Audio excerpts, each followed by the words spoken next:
again, I want you to kind of bring it back in the sense that this is what he tells you. Like he tells you, when he introduced himself, he talks about the marijuana charges. Yeah. Okay, go ahead. Yeah, bring that back, and then bring back how much he had. Okay, so here we are, shackled together, me and this dude, right, bald head white guy, and I'm like, throwing little scenarios out and shit, because we both finna get sentenced. So I'm like, what you here for? He's like, no, man, I got caught with like so many pounds of marijuana. So I'm like, shit, how many? He said 365 or 67, something like that. So I'm like, God dang. So I'm like, shit, I might have to come holler at you and shit when all this shit is up. We're ready to link up, you know? So he's like, yeah, man. I did get physically fit in 2020.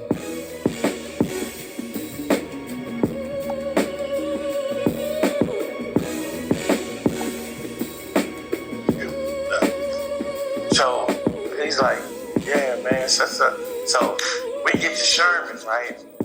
And we're back there in the back of the courtroom and stuff, locked up in this thing. They bring us some Johnny Sacks back there eating. So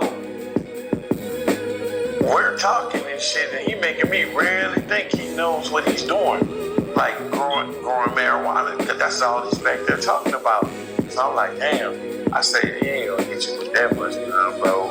You know, so it's like, so they call us, bam. They're escorting us, we change. We get through the courtroom and shit. There's like 4 or 5 white people back there. His wife, his daughter, middle daughter, and 2 other cats. I don't even know who they was to him. But he spoke like, hi, Mary. And she's looking at him like, don't fucking talk to me. Like, you disgust me. You know what I'm saying? That's the look she gave him. So I'm like, God damn, bro. Like, how bad was it? Like, you know what I'm saying? Like, did they have nowhere to sleep or something? So it's just like, so we sit down there and cuff us. They bring him up front. He's talking. The judge is talking. So the judge said, sir, can you state for the courts your place of employment? It says Sunrise Daycare Academy. And she says, what do you do for them? He says, I drive the van. I go pick up the kids, drop them off, pick them up, bring them back home. She said, how long have you been doing this? He says, for several years. So I'm like, what the fuck this got to do with weed, man? You know what I'm saying? So she said, so is that your wife's daughters and your nephews or whatever back there in the back? And he goes, yes, it is, Your Honor. Can you tell us, what did you do to your daughter that made them so upset? He got quiet. She said, speak up.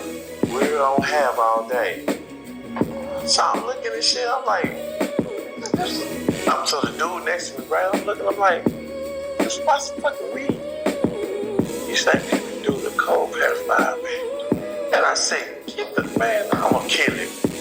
I'm like, I wish I could get out these damn cuffs now and shit, just run up on this stupid ass. The bitch, you played me. You know what I'm saying? You lied to me all the way over here. You lied to me in the back. You just kept me going and shit instead of saying, man, I fucked up this, that, and the third. You know what I'm saying? And I probably would have beat you with these chains and tried and shit while back there, but that's about all I can do to you. You know what I'm saying?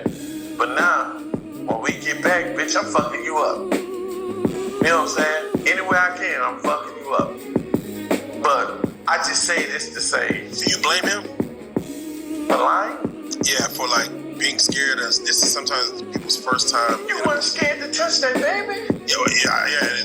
No one wants the action that they did to someone done to them. They just, Yeah, But you weren't scared to touch that child. Well, really both of your daughters.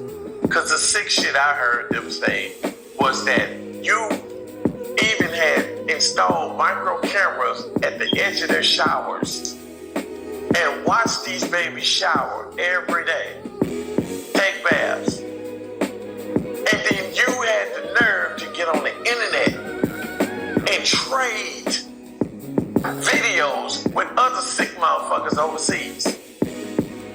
They found you with thousands of pictures of all these kids that you're supposed to pick up, bring to the daycare, and drop off. You had a whole secret room in the house and shit that couldn't nobody get in, where you did all your sick ass shit in. So what's the feel sorry for you about? How many people? Why would you even be scared? Do you feel a lot of people play that tactic like, man, you don't really want to know what I really did, or they don't want no one to know what they really did, so they gonna talk about some weed or some, I got caught, gun charges. But it's gonna come to the light anyway. So why lie about it? This is the ultimate Europe travel hack.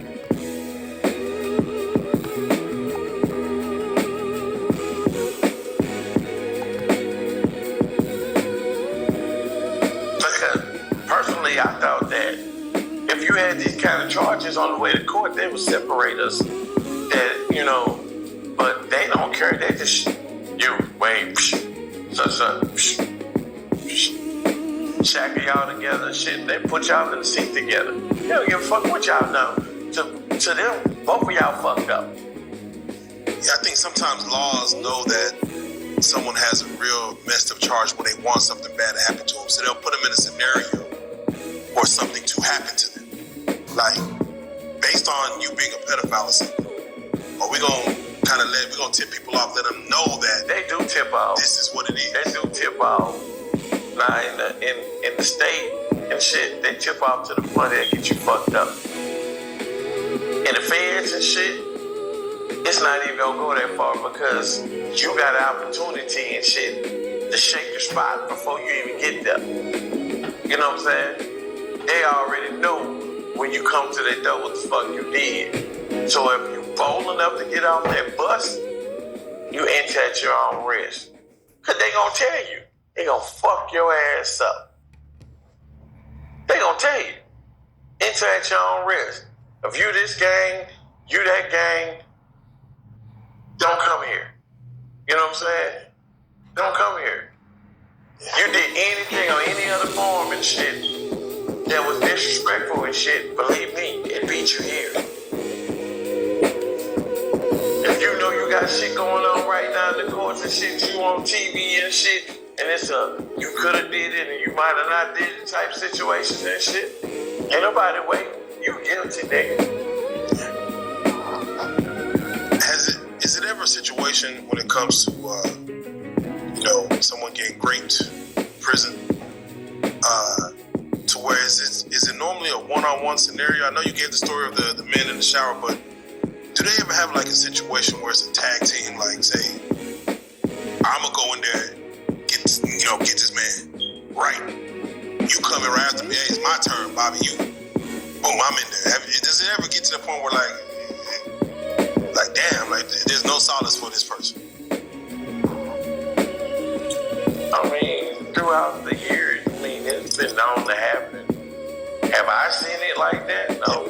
Yeah, to me, it's wild to where you would think that a guard will be strolling every soul to where even if it was happening, it's gonna be over quick because you gotta get out the way. They gonna do their eight escape, bro. They gonna mind their business. So how long of a time frame before a guard will come and check on somebody? Like let's say if it's come in there as many times as they want to. The picket is right outside. Look, this is how it's built. When you come up the stairs and get into that block, the dormitories is set up like this: A, B, C, possibly D, depending on how many. But most times A, B, and C are 1, 2, 3. You know what I'm saying? Right there in the middle is the damn picket where the laws sit at. The COs will sit right there. The cameras and everything, they see everything. they're supposed to get out and roam and go. And some people can see that and be like, okay, we got such amount of time and shit. But he get back because this bitch ass and shit just went over there and ate. Or he just went in one block. You know what I'm saying? So while he passing out mail or standing there with the fucking nurse and shit, doing whatever you got, this amount of time to get this over with. Do the guards form such a routine that you kind of could know, like, I kind of already know their routine is pretty much, or are they set up to be sporadic? Like, nah, we ain't gonna give you times that we're walking around. You ain't gonna know that we do it every 15. We gonna just sporadically do it. That's what I'm saying. They can do whatever they want to do. So a lot of times, sporadically, when they walk around, or you have that certain CEO that'll come on shift, and you already know how he moves or she moves. So you know if you got to worry about her or not. But what you do have to worry about is the other CEOs and shit that's out there in the office and shit they're roamers. They're roaming around. You know what I'm saying?